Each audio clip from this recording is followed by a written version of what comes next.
Welcome everyone. আজকে আমরা literary device সম্পর্কে জানবো। কেন লিটারেরি ডিভাইস সম্পর্কে জানবো? কারণ আমরা সাহিত্যের স্টুডেন্ট। ইংলিশ লিটারেচার হোক কিংবা যে কোনো লিটারেচারে সাহিত্যের স্টুডেন্ট হয়ে যদি লিটারেরি ডিভাইস সম্পর্কে না জানি, তাহলে এটা অনেকটা লজ্জাজনক। আর আমাদের যাতে কোনো লজ্জায় না পড়তে হয় এবং আত্মসম্মান বাঁচানোর জন্য আমরা লিটারেরি ডিভাইস সম্পর্কে জানবো এবং খুব সহজভাবে জানবো যে এদের নাম কি, এদের চেনার উপায় এবং একটা করে এক্সাম্পল আমরা দেখবো। তো আমাদের প্রথমে আমরা পাচ্ছি হচ্ছে সিমিলি। সিমিলিটা কি? এর বাংলা যদি বলি, এটা হচ্ছে তুলনা করা। তাহলে সিমিলি মানে কি? তুলনা করা। কিভাবে তুলনা করবো আমরা? তো সিমিলি চিনতে আমাদের বুঝতে হবে সিমিলির কোড হচ্ছে এটা, লাইক বা অ্যাজ। তাহলে বাক্যে যদি তুলনা বোঝায় তাহলে আমরা ভাবতে পারি যে ওটা সিমিলি, কিন্তু শুধু ভাবলেই হবে না, বাক্যের দিকে তাকিয়ে দেখতে হবে যে সেখানে লাইক অথবা অ্যাজ আছে কিনা। বাক্যটি যদি লাইক এবং অ্যাজ দ্বারা গঠিত হয় তখনই আমরা সেই বাক্যটাকে সিমিলি বলতে পারবো। তাহলে যদি আমরা একটা এক্সাম্পল দেখি তাহলে হচ্ছে অ্যাজ ব্রেভ অ্যাজ লায়ন। তাই বলছে যে লায়নের মতো সাহসী। তাহলে লায়নের মতো, মতো মানে তুলনা করা হয়েছে, কি দ্বারা তুলনা করা হলো? তাহলে অ্যাজ ব্যবহার করা হয়েছে, তাহলে আমরা এটাকে কি বলতে পারি? আমরা এটাকে সিমিলি বলতে পারি। তো আমাদের দ্বিতীয়টা হচ্ছে মেটাফর। মেটাফরটা কি? মেটাফরটা সিমিলির ভাই বলতে পারো। কিভাবে? কারণ মেটাফর দ্বারাও তুলনা বোঝানো হয়। তাহলে মেটাফর দ্বারাও তুলনা বোঝানো হয়, সিমিলি দ্বারাও তুলনা বোঝানো হয়। তাহলে আমরা কিভাবে বুঝবো যে কোনটা মেটাফর কোনটা সিমিলি? মেটাফরটা হলো বাক্যটিতে তুলনা বোঝানো হবে কিন্তু সরাসরি কোনো লাইক বা অ্যাজ থাকবে না। তাহলে মেটাফরের একটা আমরা এক্সাম্পল দেখবো, লাইফ ইজ এ জার্নি। জীবন হচ্ছে জার্নির মতো। এখানে কিন্তু আমরা বলার সময় বলছি যে জীবন হচ্ছে জার্নির মতো, অর্থাৎ তুলনা বোঝালো। কিন্তু এখানে এই বাক্যতে কি লাইক কিংবা অ্যাজ দেওয়া আছে? না, দেওয়া নেই। তার মানে এটা মেটাফর, তুলনা বোঝানো হয়েছে লাইক অ্যাজ ছাড়া, তার মানে এটা মেটাফর। আশা করছি বুঝতে পেরেছো। তারপরে আমাদের 3 নম্বর হচ্ছে পার্সনিফিকেশন। পার্সনিফিকেশন মানে কি? পার্সন মানে কি বলতো? পার্সন মানে মানুষ। কোন নির্জীব বস্তুকে মানুষের বৈশিষ্ট্যগুলো দেওয়াকেই হচ্ছে পার্সনিফিকেশন বলা হয়। যেমন আমরা যদি এক্সাম্পলের দিকে তাকাই তাহলে ক্লিয়ার হবো। এক্সাম্পলে আছে দি ফ্লাওয়ার্স ড্যান্স, মানে ফুলগুলো নাচলো।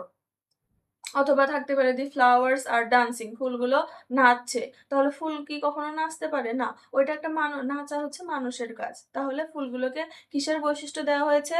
মানুষের বৈশিষ্ট্য দেওয়া হয়েছে, এই জন্য এটা পার্সনিফিকেশন। তো এবার আমরা আমাদের 4 নম্বর লিটারি ডিভাইস সম্পর্কে জানবো, যার নাম হচ্ছে অ্যালিটারেশন।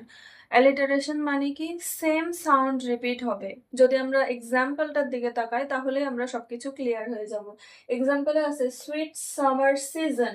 সবকিছু দেখো এস এস এস, সবগুলো সেম সাউন্ড না, মানে একই অক্ষর বারবার এসেছে, এটাই হচ্ছে অ্যালিটারেশন। অ্যালিটারেশন চেনা খুবই সহজ, সেম অক্ষর বারবার আসবে। তারপরে আমাদের হচ্ছে হাইপারবোল। হাইপারবোলটা কি?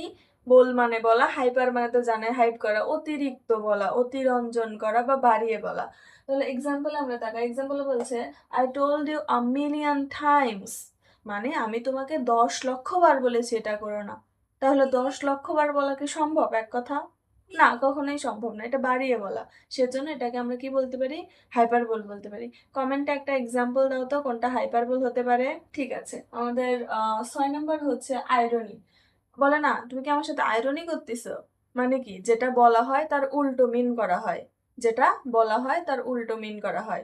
তাহলে আমরা যদি এক্সাম্পল দেখি, এখনকার আমাদের সবচেয়ে ভাইরাল এক্সাম্পল, ভাইরাল টপিকটা দিয়ে এক্সাম্পল দিয়েছি হচ্ছে Prince Mamun is a loyal boy. Prince Mamun হচ্ছে তার পার্টনারের প্রতি খুবই লয়াল। এটা কি আইরনি হলো কি হলো না? তোমরাই কমেন্টে জানাও তো এটা আইরনি কি না।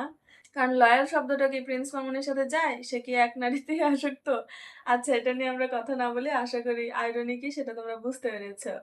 আমাদের 7 নম্বর লিটারি ডিভাইস হচ্ছে অক্সিমোরন। অক্সিমোরনটা কি? উল্টো জোড়া। উল্টো জোড়াটা কি? মানে দুইটা শব্দ পাশাপাশি বসে কিন্তু দুজনের দুইটা মিনিং, দুইজনের আলাদা আলাদা মিনিং। যদি আমরা এক্সাম্পল এগুলোর দিকে তাকাই তাহলে খুব সহজে বুঝতে পারবো। যেমন হরিবল বিউটি, ভয়ঙ্কর সুন্দর। সুন্দর আবার ভয়ঙ্কর হয় কিভাবে? ভয়ঙ্কর মানে সেটা থেকে আমি ভয় পাবো, আর সুন্দর মানে সেটা থেকে আমি তাকিয়ে থাকবো। তাহলে দুইটা জিনিস উল্টো না? দুইটা জিনিস কিভাবে এক হলো, তাই না? দুইটা শব্দ পাশাপাশি বসে ঠিকই কিন্তু উল্টো মিনিং করে, সেগুলোকে অক্সিমোরন বলা হয়। আরেকটা এক্সাম্পল যদি দেখি, বিটার সুইট। সুইট মানে মিষ্টি, বিটার মানে তেতো। মিষ্টি তেতো দুটো একসাথে বসেছে, তাহলে এই টাইপের শব্দগুলোকে কি বলা হয়? অক্সিমোরন। বুঝে গেল? অক্সিমোরন কেন?